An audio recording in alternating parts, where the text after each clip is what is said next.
Meetings वहाँ करेंगे, उनका स्टाफ वहाँ बैठेगा। तो ये सारा एक विषय किया गया है। इंजीनियरिंग विंग की जैसे मैंने बताई उसका गठन किया जाएगा।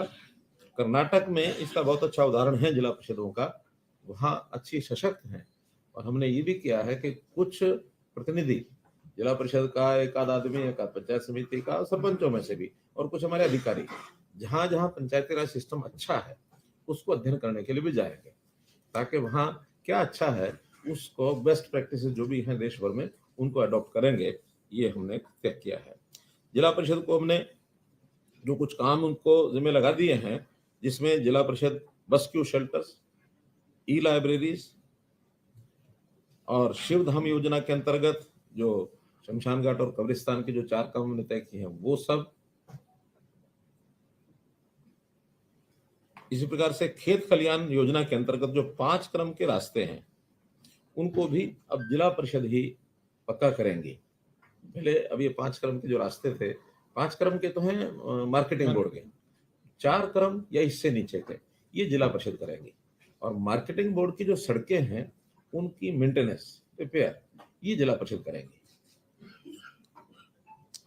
हर ब्लॉक में 5 बड़े गांव जिनकी सबसे ज्यादा आबादी है या 10,000 के आबादी के सब गांव, अगर वो 5 से ज्यादा भी हैं ब्लॉक में तो वो भी उसके अंदर स्ट्रीट लाइट लगाने की जो व्यवस्था है ये जिला परिषद के द्वारा कराई जाएगी। ग्रामीण क्षेत्र में पीएचसी, स्कूल मरम्मत का कार्य ये भी जिला परिषदें करेंगी। आंगनवाड़ी भवन तथा उसका रखरखाव, मिड डे मील योजना की मॉनिटरिंग और इसका फीडबैक ये भी सब जिला परिषद के जिम्मे लगाया है। स्वच्छता अभियान के अंतर्गत भी जैसे शहरों में म्यूनिसिपैलिटीज कराती हैं, वैसे जिला परिषद घर घर कूड़ा एकत्र करने की प्रक्रिया वो भी उनके माध्यम से शुरू कराई जाएगी। सॉलिड वेस्ट मैनेजमेंट के तहत बायोडिग्रेडेबल, नॉन बायोडिग्रेडेबल कूड़े को जो अलग अलग उसका निष्पादन करना है, सेग्रीगेशन करना है, वो भी उनके द्वारा कराया जाएगा। इस प्रकार से ग्रामीण क्षेत्र में जो स्वच्छता व्यवस्था का जो बड़ा काम है ये जिला परिषदों के माध्यम से और इसको इनिशिएट किया जाएगा। और अब हम हर महीने में जिला परिषद के जो सीईओज हैं और चेयरमैन हैं उनकी मीटिंग अलग अलग से होगी और हर 3 महीने में एक ज्वाइंट मीटिंग इनकी हुआ करेगी, ताकि इनके काम का एक मूल्यांकन ये समय समय पर लगातार हम करते रहें। क्योंकि हम चाहते हैं कि जो काम अभी तक यानी प्रदेश सरकारों के डिपार्टमेंट्स के माध्यम से ही इनिशिएट किए जाते थे, लेकिन इकाइयां बहुत हैं, 6,220 पंचायतें हैं, 150 के लगभग ब्लॉक्स हैं, 22 हमारी जिला परिषद हैं, तो इतने बड़े इकाइयों के काम को डिसेंट्रलाइज करके जितना ज्यादा कराएंगे उतना सेवाओं का लाभ जनता को अधिक मिलेगा। इसी प्रकार एक हमारी पंचायत समिति को लेकर के भी अलग से बैठक होनी है, उनको भी कुछ काम जो हमने विचाराधीन है लेकिन फाइनल करेंगे तो आपको बताएंगे। अभी तो सरपंच, क्योंकि सरपंचों का जब चुनाव हुआ उस समय भी कुछ बातें हमने घोषित की थी। एक विचार ऐसा इस बार बना था कि ये सारे काम जनता के जो लिए काम किए जाते हैं उनको अधिक से अधिक पारदर्शी बनाना और जो काम ठीक न करे उसको जवाबदेह बनाना, इसका भी हमने एक अभियान लिया है।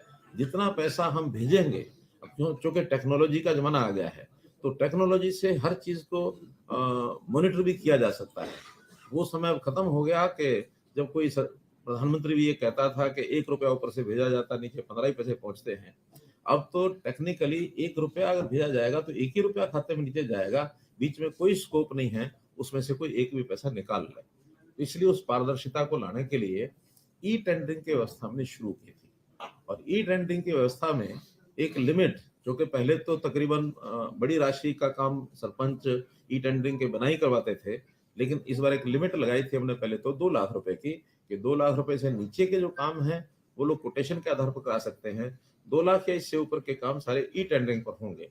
अब थोड़ा विवाद हुआ कि नहीं 2 लाख रुपए बहुत कम है, इससे तो शायद एक गली भी नहीं बनती है, फिर हमें अलग अलग से छोटे छोटे काम कराने पड़ते हैं। उस उनकी मांग को ध्यान में रखते हुए, मांग तो बहुत ज्यादा थी लेकिन हमने सब विचार विमर्श करने के बाद बहुत से सरपंचों से अलग अलग भी बात हुई, जनता के लोगों से भी बात हुई। सो फॉर सो अभी 2 दिन पहले हिसार में किसानों का एक मेला था, कृषि मेला।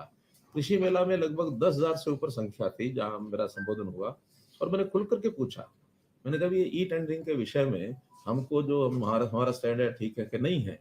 तो सब ने हाथ खड़े करके और खूब तालियां बजाकर कहा कि ये बहुत अच्छा स्टेप है, इससे भ्रष्टाचार भी रुकेगा, पारदर्शिता भी होगी, काम करने वाले लोगों को, नए लोगों को भरने का भी अवसर मिलेगा। वरना तो वही फिर अपने अपने लोग और घूम घाम के उन्हीं को काम मिलता, वही करते हैं, दूसरे नए आदमी को आने का अवसर मिलता नहीं है। तो ई टेंडरिंग के कई फायदे हमारे हैं। तो उसमें